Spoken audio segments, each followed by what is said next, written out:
Welcome to the Sweet Life Coaching Podcast, connecting real people with expert advice to achieve a healthier lifestyle and live a more fulfilling and abundant life. Here is your host, Coach Tavia. All right, we are back and welcome back everybody to the Sweet Life Coaching Podcast. It's me, your girl Tavia, and I'm excited today because you guys know me and I always like to bring in fabulous people. So today I am bringing in someone from the far, far way down under, Miss Samantha Barnett.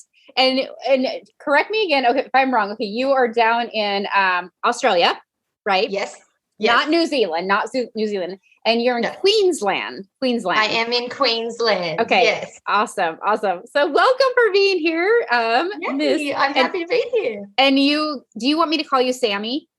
You can call me Sam, Sammy, Samantha, whatever you like. Okay. I go by all three. Okay. Awesome. Well, to the viewers, I'm going to introduce you as to why I'm bringing someone way far down south of the United States of America. And actually, Sammy and we actually met on Instagram. I just kind of saw her profile and I love what she stood for, you guys. And she's a lot about what I do as well. So I think this is going to be a really good treat. However, there's some topics of discussion that I really wanted to focus on. And that is today we're going to focus on a little bit about anxiety and depression. And Sammy's going to share her story as a young child and how that came about and how she has battled that. And so if you're out there struggling with anxiety, depression, we're going to talk about that today. And we're going to talk about how the connection with the brain and the gut as well, and how she overcame that. But just a little background on Sammy. So she is a trained nutritionist. And she's also a health coach out of Queensland. Is that how you say it, right? Queensland, yes, Queensland, that's right. Yeah. She's the owner of Seeds of Life Nutrition. If you're watching and following on YouTube and watching the video, you can see her little banner in the back of there she is. Yep. But for the listeners, you'll have to go back and look. But she is the owner of her own business, Seeds of Life Nutrition, also a podcast, Wholehearted Health, and her own podcast, which I hope I can be a guest on here sometime. And we'll talk all things about Lyme and all that stuff that the listeners on your end want to hear about, or anything else you want to hear. But also, she's also a beautiful mother of two young boys, and she also helps her husband in the business construction industry as well, correct? I do. Yeah. She has also experienced firsthand the dangers of not slowing down and running on adrenaline. Gosh, we can all relate, right, girls? And she helps overwhelmed and exhausted moms. I love how you said moms, not moms. I love that. Moms. It's moms to us in the US, right? But it's moms to you guys. I love it. One of my closest friends is from Kansas, so I'm used to mums. Well, and mom. I have English in me, and so I know mom. You know, they say mom in England too. Yeah. Anyways, so she has a good understanding of how the women's bodies work and how she lets women love themselves again and tells them how to love themselves again through improving their mindset and just through using better nutritional lifestyle choices. So without further ado, welcome again. And we are going to dive right in. And that was a brief synopsis of who you are. Is there anything more that you wanted to add to that before? Gosh, I could talk forever, but no, I think you've covered most of the little bits there. Awesome. Cool. Yeah. So let's first of all, question: how long have you been a nutritionist? I know you have several credentials. And how long have you been on this mission to helping others with their health? Yeah. Okay. So I've been studying nutrition my whole life, but I actually didn't get qualified until, put me on the spot. I think it was about 3 or 4 years ago. Okay. But I started my actual clinic up 2 years ago, and word of mouth got out, and the local gym wanted me to come and work with them. But now, since COVID hit, I've sort of just been doing the majority of it online because we're still going in and out of lockdown in Australia down here. We're pretty lucky in Queensland though. So I've been doing that for a while. I don't know what it's like over where you guys are, but with nutrition, anyone can call themselves a nutritionist here. It's not regulated. So if you want to be, so I did 4 years of study and I'm a clinically trained nutritionist, and I'm registered with an association. So Okay. yeah, Good. I am trained in it, so that anyone can call himself a nutritionist down here, which is quite scary. That is kind of scary. I mean, Yes. that's kind of interesting. Yeah, no, we have different, it's kind of per state around here. Like I'm in Washington state. And so it's a little bit more lenient. We're more of a liberal state. And so we have more leniency. So it's more state derivative of how, what you can do and stuff. But for sure, like, no, I'm certified as well.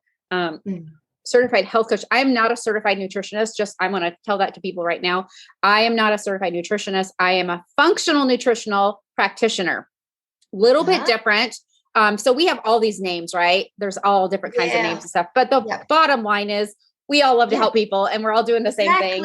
Exactly. And I think if you've got a passion for it, the certification doesn't really mean anything if you really, truly want to help someone. Yeah. And speaking of passion, so, going back to when I was reading your bio about your past and your journey started when you were a child, just like mine. And I would say a lot of us that are in this realm, in this field, we all share one commonality. I think we all have a story behind us, right? Yes, we all do. Definitely. And I think that, and I always say our mess becomes our message. Yes. I love that. Yeah. It seems like we all have some kind of mess that we dealt with and becomes our message, right? So let's talk about your mess that you take me back in time. And like I mentioned in the beginning, we want to talk about anxiety and stuff like that. And I also suffered from that too. But for the listeners out there, I think this is a really important topic that needs to be discussed, and how if you are struggling with anxiety and you're like, if you've just taken medication, it's just in your head, we need to look a little bit deeper into that, right? So tell me about your story. I'll give you the floor. Sure. Okay. Yeah. So it all started when I was 11 years old. So I was quite young, and it's funny because my kids are around that age, and I'm starting to see some of the similar signs, which is quite alarming. But, I hit puberty at a young age, and my parents were getting a divorce, and everything sort of kind of hit me all at once. And I was at a school disco with friends, and I was dancing to the Macarena. I didn't know what it was. I felt like I was dying. I felt like the ground was falling. I couldn't catch my breath. My palms were sweaty. My heart was beating out of my throat. And I was having my first ever panic attack. And I didn't know what that was. They weren't common back then. Kids never really had anxiety and panic attacks that, like they do today. It wasn't, I'm in my mid to late 30s now. So it was quite a long time ago. And so I thought I was dying. No one was giving me answers. My mom took me from place to place to place, different doctors, CAT scans. And it wasn't until like 6 months or so that I was diagnosed with generalized anxiety disorder. And that kind of hit hard. It hit hard. And I thought, okay, great. Sure, I've got these diagnoses. But what does that mean? What am I supposed to do with that? They're coming every day. I was having panic attacks like regularly. Wow. Every hour on the hour, a panic attack would come. I ended up being the weird girl at school, and I already was quite introverted and shy. So this was just the cherry on top for that. And so I stopped going to school. I was in grade 7 then. So it was my last year of primary school. I'm not sure how your schooling term is over there. Yeah. But I was about to go into high school, and I stopped going. My mum could not get me to go to school. I was jumping out of moving cars. I didn't actually want to leave my house, and I stopped going to all of the places that I was actually having panic attacks, and developed agoraphobia, so a fear of leaving my home at the age of 11. Awful. My poor mother. I didn't really. Yeah. So, the school contacted my mom and really wanted me to come back because they obviously knew that I needed to be at school. So they set up a classroom for me in the office, and I started slowly transitioning back in, but still having panic attacks. And so those panic attacks and being outcasted and different led to mental health concerns. I ended up with depression. When I hit high school, it was really painful. I was a really introverted person now. I didn't want people to know or draw attention to me because if I had a panic attack, it would be on display. Yeah. So, I was an introverted girl with anxiety and, going through an extroverted high schooling system. That's what the schooling systems are, right? Right. But when I looked back over the past couple of years or so that I had it, I realized that I hadn't actually died and that I hadn't actually fainted and that I could actually work through it over time. And the psychologists that I was seeing were giving me tips and tricks. And I also got a book, which I absolutely love, and I'm going to probably give it to my kids, but it's called Living With It, A Survivor's Guide to Panic Attacks by Bev Asvet. And it's aimed at children because if you have a look inside, it's like got little sort of cartoony pictures. I love it. And it's really good. And it tells you how to live with it. And I gave it to all my friends and family to read as well, because there's a section in there that helps you go through that. But yeah, so I started to miss the old me. So from the first time that I had a panic attack, it's like a veil was put over me and I turned into a different person.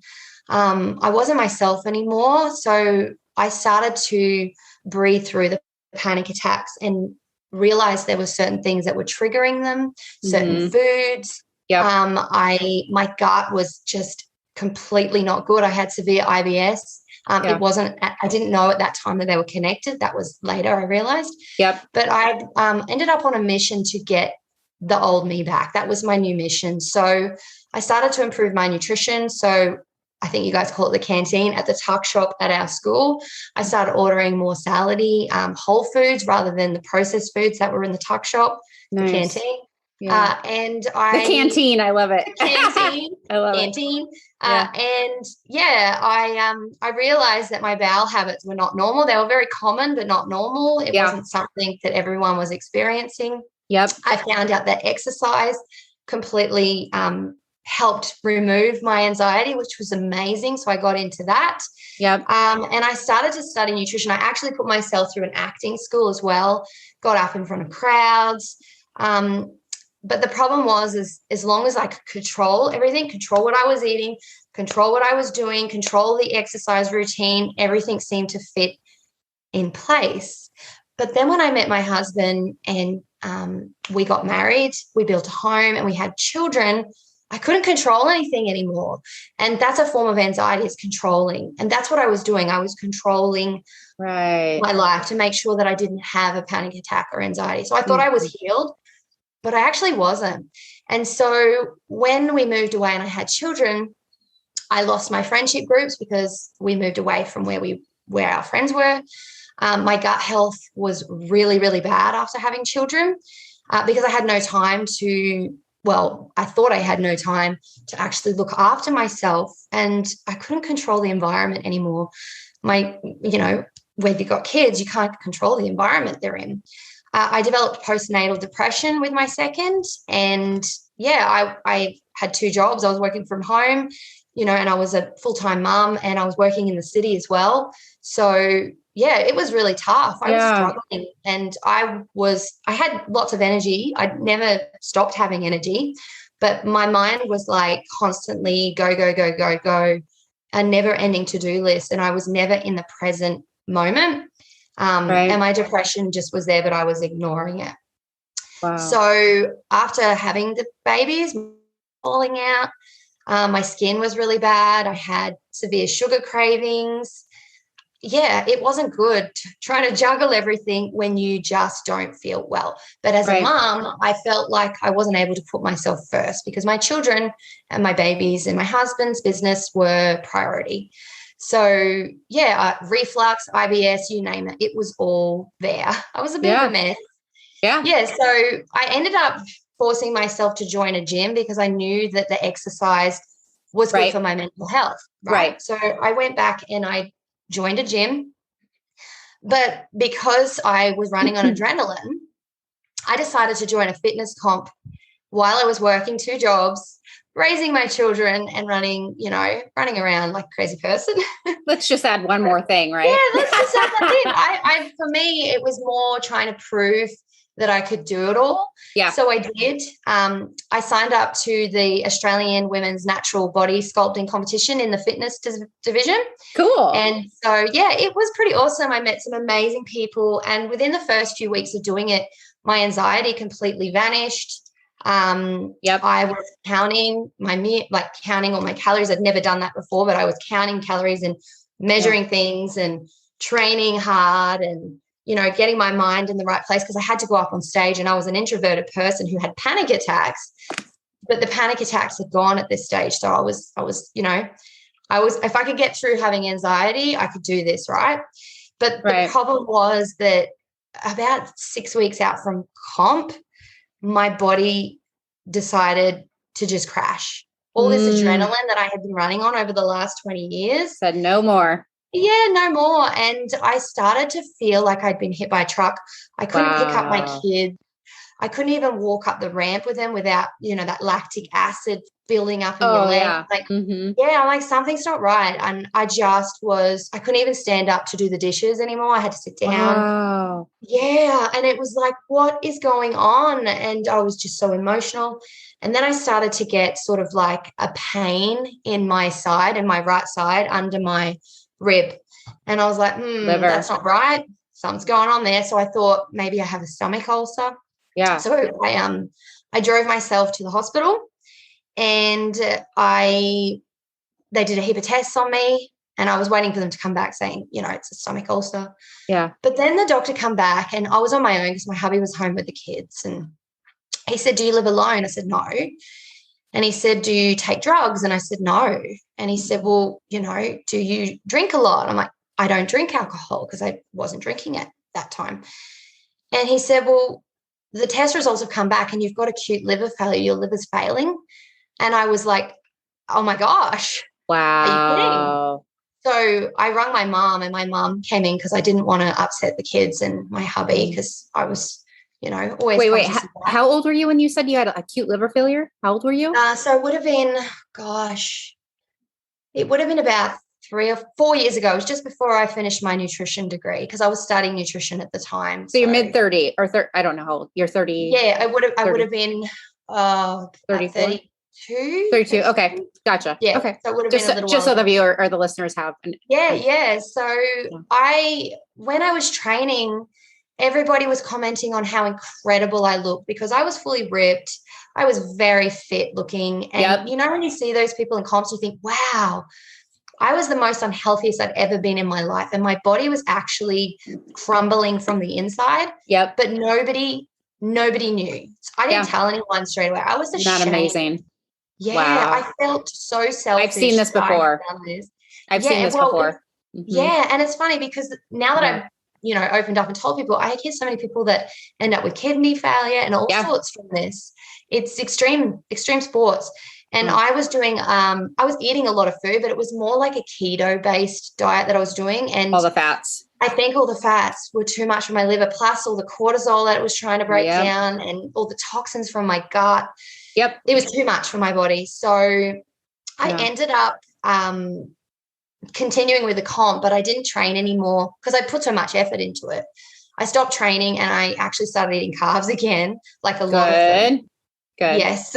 And my body fat percentage was down to 9% when I got sick because you had to be under 10% to enter the comp. Right. And a lot of our estrogen is made in our fat cells in our legs. And I stopped producing estrogen. My period stopped for like 7 months. Yep. But I did go to the stage and I took out third. So no one on the stage knew that I actually had liver failure while I was up there. So that was incredible. Quite interesting. Yeah, exactly. Wow. So yeah, I ended up, once I finished nutrition, I ended up using myself as a patient because I needed to fix myself if I was going to fix other people, right? Yeah. I realized that I had developed orthorexia, so I had a fear of unhealthy foods. And I'd push that onto my kids. I was obsessed with not eating sugar or anything that was not organic or processed. It became an obsession and it was not good. So with that, so I went and saw an eating psychologist to help me through that. I saw an integrated doctor down the Gold Coast who did a bunch of tests on me because I just didn't feel right. And she said I had severe adrenal fatigue. I was producing no cortisol anymore. My adrenals were screwed because I'd been pumping it out for God knows how long. So for the listeners, I want to pause you 1 second just to tell people what adrenal fatigue is, or those who don't know adrenal fatigue. Adrenal glands sit on the top of your kidneys, guys. And they're like little walnuts is how I describe them, basically in your back side. And a lot of people, adrenal fatigue is where a lot of people are tired. They have fatigue and they don't know they have adrenal fatigue, and your cortisol can be going up and down. If you're eating a lot of sugar, it can affect your adrenals. For stress and cortisol, all of that affects your adrenals. So that's what she's talking about. Yes. I just want to point that out. Yeah. Yeah, no, that's fine. So that was out of whack. And I also had a major hormonal imbalance because of my liver failure. And all your hormones are broken down and removed through your liver. That wasn't happening. Yeah. So she did some genetic testing with me as well. And I found out both my parents carried the MTHFR. Oh, yeah, gene. have that. Yes. So me too. Yeah, I was like, great. This is just great news. I wasn't actually absorbing any zinc or folate properly. I wasn't using it properly. So that was linked to anxiety and heart disease, which is all through our family. Wow. And I was getting a lot of heart palpitations and waking with poor circulation at the time. So I was like, oh my gosh, I did not realize how sick I was. We have a lot of commonalities. Yeah. I can relate to a lot of that. Yeah. And my youngest son, it's funny because he always used to say, Mummy has cold arms. So I'm like, well, that explains a lot. My thyroid, we have thyroid disease and autoimmunity in the family. And my thyroid, while it was still functioning okay, she did the full thyroid test and there were thyroid antibodies there. So my thyroid was actually being attacked. Oh my gosh. There was an underlying autoimmune disease there. So latent Hashimoto's was there. Yeah. Which was impacting on my metabolism. So she also tested me and we found I had the COMT genetic variation, which meant that my body wasn't actually producing enough of the enzyme to break down adrenaline. So that actually explains a lot. Yeah. Wow. So I was, when you meet people and they're just constantly doing things and they don't ever stop and you think, wow, they've got so much energy.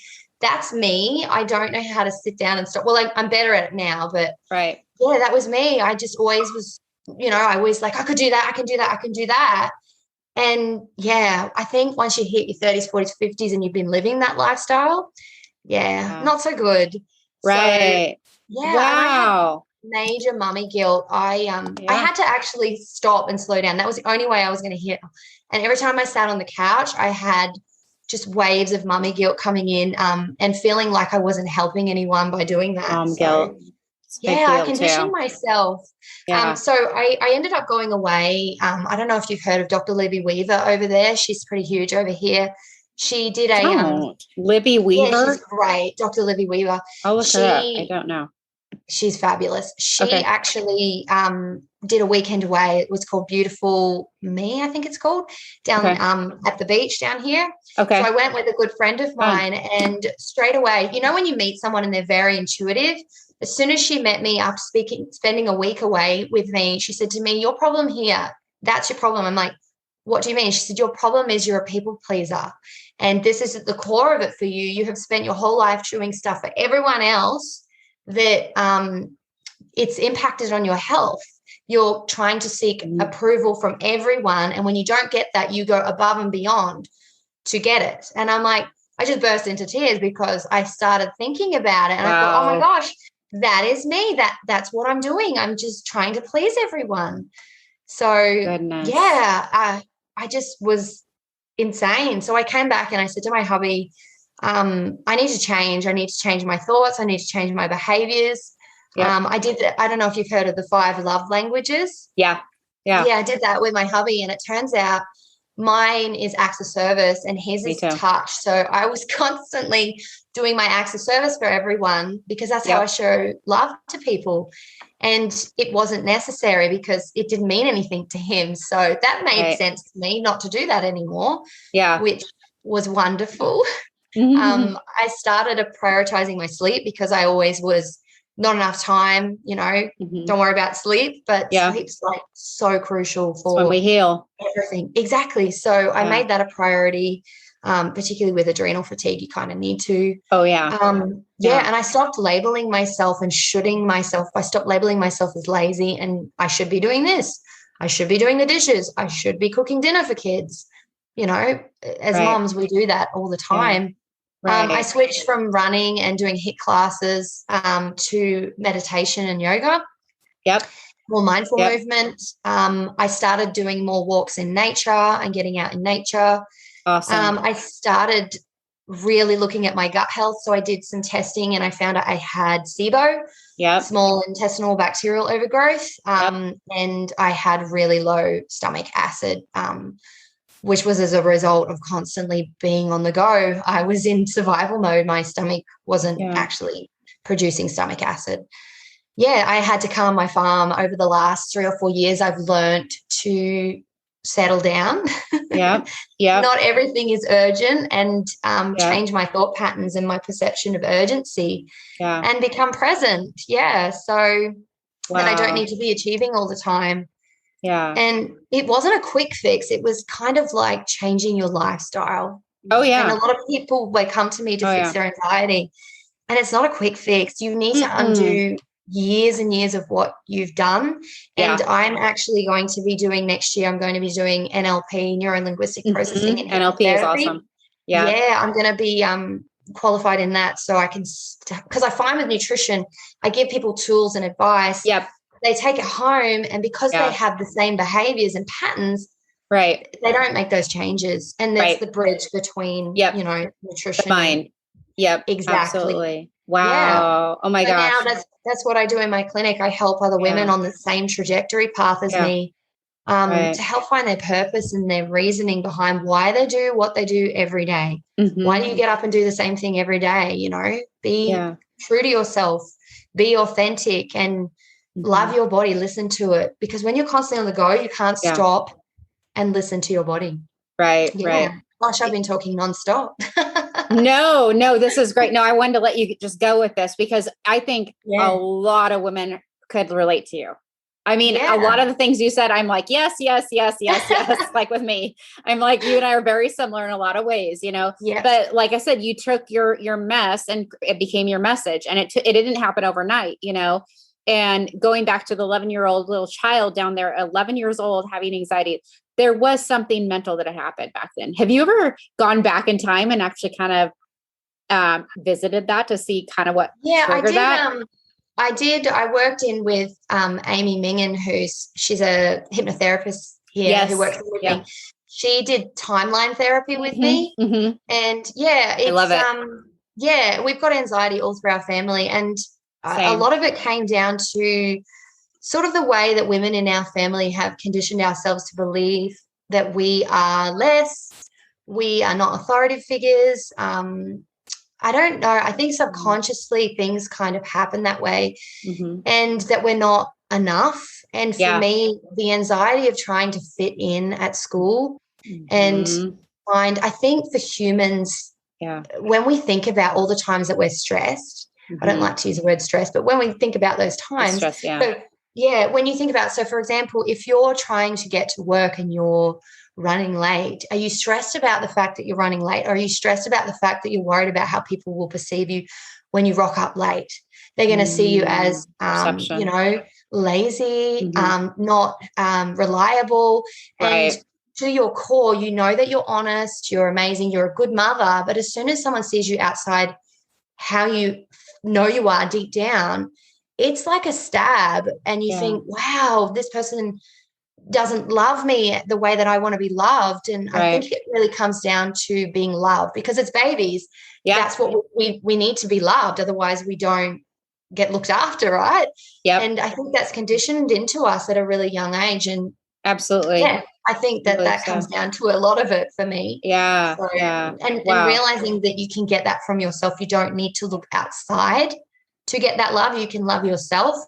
And then when you get a true understanding of who you are, you can accept that, or you can actually look at ways to improve who you are from the inside, through mind and body. So working with yourself. That's the pathway to a healthier you, not the fancy diets. But getting to the core as to why you do what you do every day. I don't know about you, but I have a lot of clients that come to me and they've done like keto, or they've done Atkins, or the carnivore diet. They've done these different diets. Right. And then those aren't diets, guys. Those are, I should say, I mean, they're diets, but they're not lifestyle modifications. They're not lifestyle changes. They're not long-term. They're a means to get you somewhere, but half the time, or more than half of the time, it fails later on. Oh, and it does. It's because of what you said. It's like, and we have to do this mindset shift. We have to do the inner work, is what I call it, the inside work, right? And like what you did is you did the inner work, not just the outside work, right? It wasn't just like, oh, take a pill, take this, change your diet, which is great to change. Sometimes we need medications. I'm not going to say that, to help with anxiety and stuff like that. Definitely. Totally. I'm not anti-medication, but do what you need to do. But the bottom line is there is always a root cause. There's always something deeper, something inner. And that's what you found. And I love that how you shared that of, it took you several years, and then these layers upon layers that you went through, right? That just stacked up until boom, you went to ER and they're like, oh my God, liver failure. Like the awakening. And I'm still discovering who I am. It's like a never-ending journey, really. Isn't it? Definitely. I mean, I'm in my 40s and you're in your 30s, and it's ever evolving, ever changing. We're always still learning. Chapter. Absolutely. New chapter, new experiences. Oh, how do I do with this one? Right. And for me, I'll share my story on your podcast some other time, but just a little synopsis, is like, it was about 28, 29 when I started getting symptoms of, I wasn't feeling good. Right. And then throughout my 30s, it was like things started adding up, blah, blah, blah, blah. It's like, and then 41 is when I got my diagnosis with Lyme disease. Yeah. And so, but if I look back in time, like how you did, if you can channel back what you said, the time lapse, right? And I do this with my clients a lot too. Do you do that with your clients sometimes? Do you go back in time? Yeah. The pathway in is the pathway out. Yeah. So. It's so important. And if you're listening out there and if you've gone to a nutritionist or someone and they haven't done that, it's important to find those key points. And when you were talking about the anxiety, I had anxiety too. I had nervousness, all of that. Almost all the things you were talking about, I could totally relate to. Getting along, being fitted in, stuff. I remember when I was in gymnastics, I was 10 years old and I was getting tall. I'm 5'8". I'm pretty tall for a girl. And I remember my coach saying, she's not going to make it. And I was doing a vault. And the message was, you're not enough. You're not good enough. That's it. That has still stood with me. I went through some therapy just last year. That came up for me again. Yeah. It's crazy how these things trickle into our adulthood. Yes, exactly. It's crazy. It's funny, just some simple little things. I went down, I worked in with a fashion coach who helped me. She was amazing.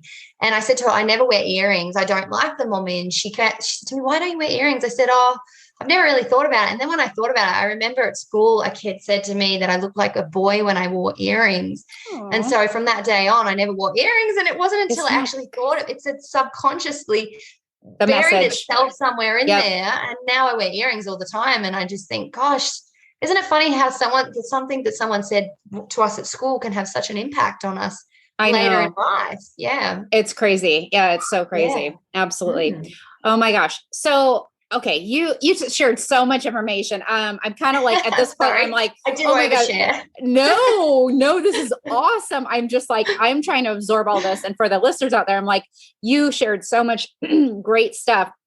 I might have to have you on another time and we have to talk about some other these deeper other things that were going on. I'd like to. This was a great overview. So let me ask, let's kind of wrap this up a little bit. And in the sense of, I want to go back to the anxiety really quick and spend just a little bit more time on the anxiety. So persons out there, that was my topic a little bit that I wanted to get on, but with a person that's experiencing anxiety as an adult, or let's talk about a child, right? What could you do as a mother? And your mother, obviously, what would you advise your moms out there to do? What would be a good step for them? Yeah. So for me, I've got a child with anxiety now, and it's really hard on the other end. Yeah. But I guess I'm lucky in the sense that I was the child with anxiety. So it's really easy to relate to that. But it comes down to building resilience. And I do find sometimes it's easy to just let them not have the anxiety and choose. So, for example, if they're anxious about going to school and they're really getting upset about it, you go, okay, it's all right. We don't have to do that. That's feeding their anxiety monster. And it's about doing things to help build resilience. So for me, my anxiety hung around for so long because I kept avoiding it and not actually facing it. So, putting your kid, it's hard because you don't want to. But for my child, for example, when we went to rock climbing, he creates, there's the amygdala in your brain. And I know that I've read a book. It's a really great book. It's called Quiet by Susan Cain. Okay. I would recommend reading that to anyone who has an anxious child. Quiet by but Susan yeah, Cain. we have this amygdala in our brain, and often children who are very anxious, their amygdala is larger than the average. So we have more fear.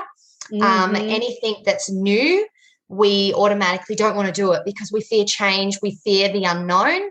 So for my son, for example, we went to a rock climbing place and he'd never done it before. It was for a birthday party and he freaked out and he'd made it up in his head that this was too dangerous for him.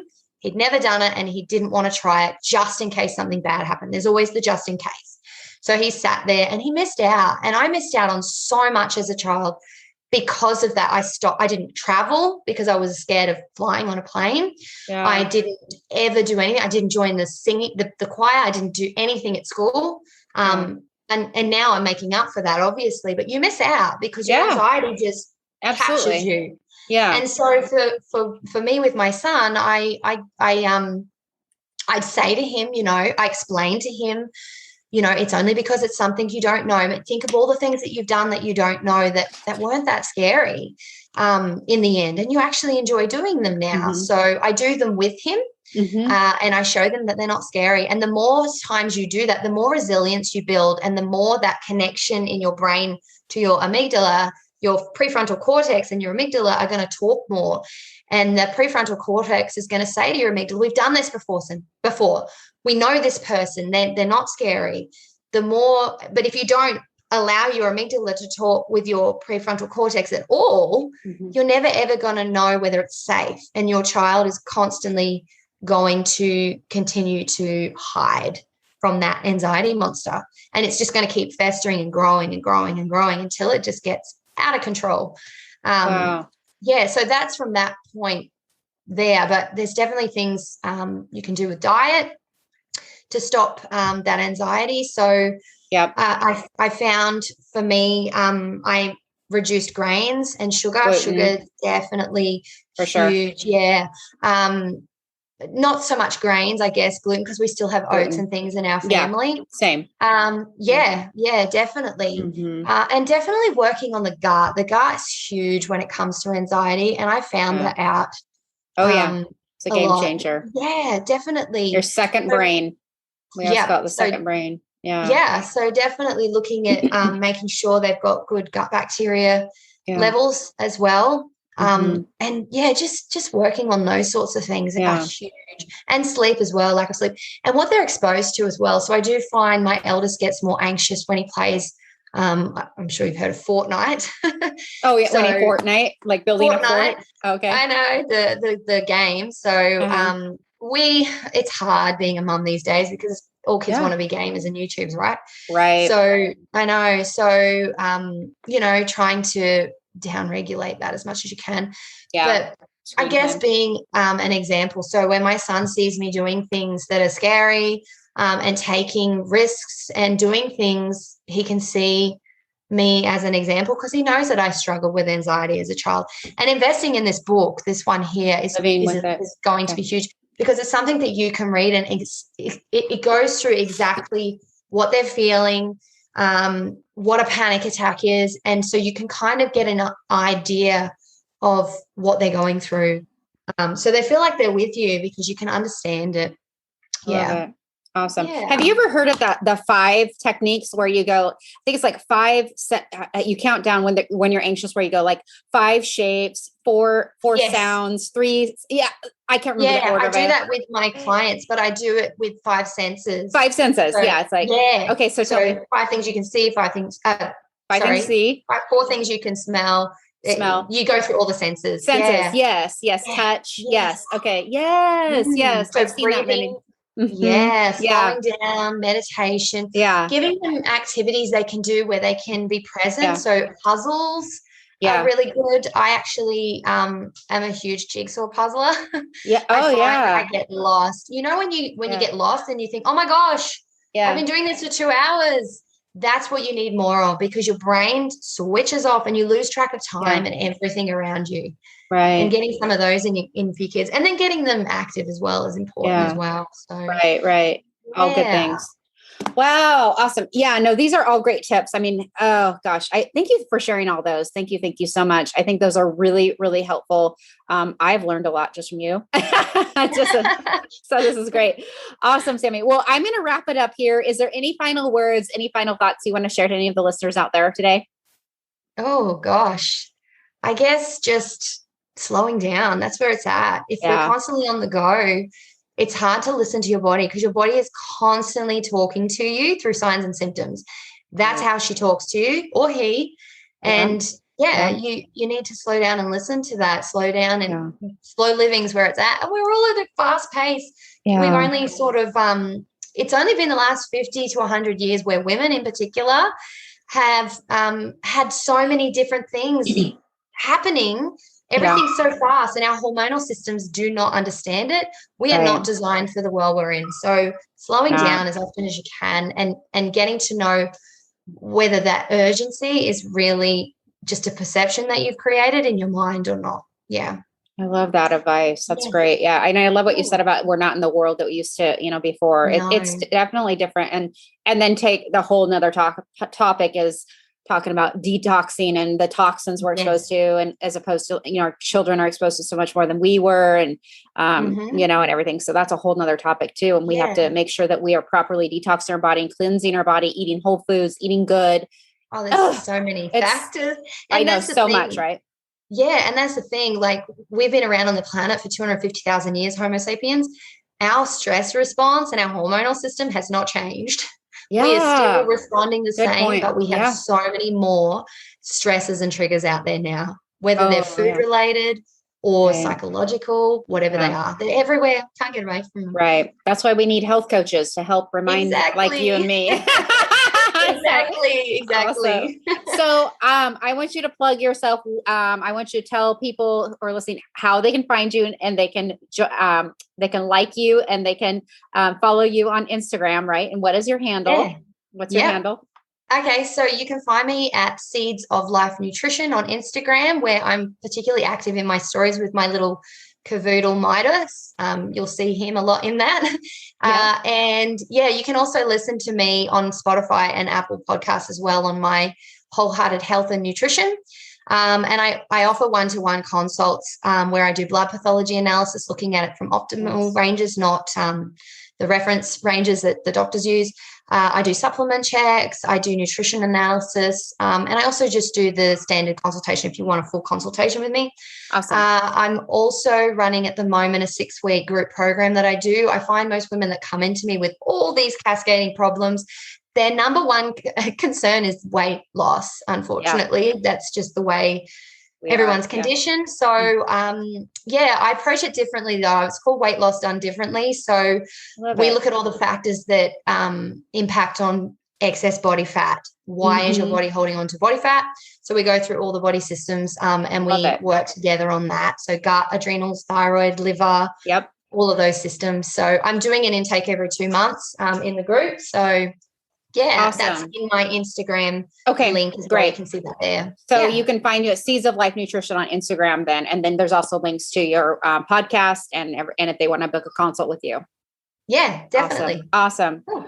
Awesome. Thank you, Sammy, so much for being here. This was so informational, so great. I hope you listeners out there, if you're listening to this, I hope you got a nugget of information, like I always say, and you can take it and apply it to your daily life. And I thank everybody for listening today, watching, if you're watching on YouTube. And again, thank you so much, Sammy. I will be in touch with you. Have a great rest of your day, everybody. Thanks for listening to the Sweet Life Coaching Podcast.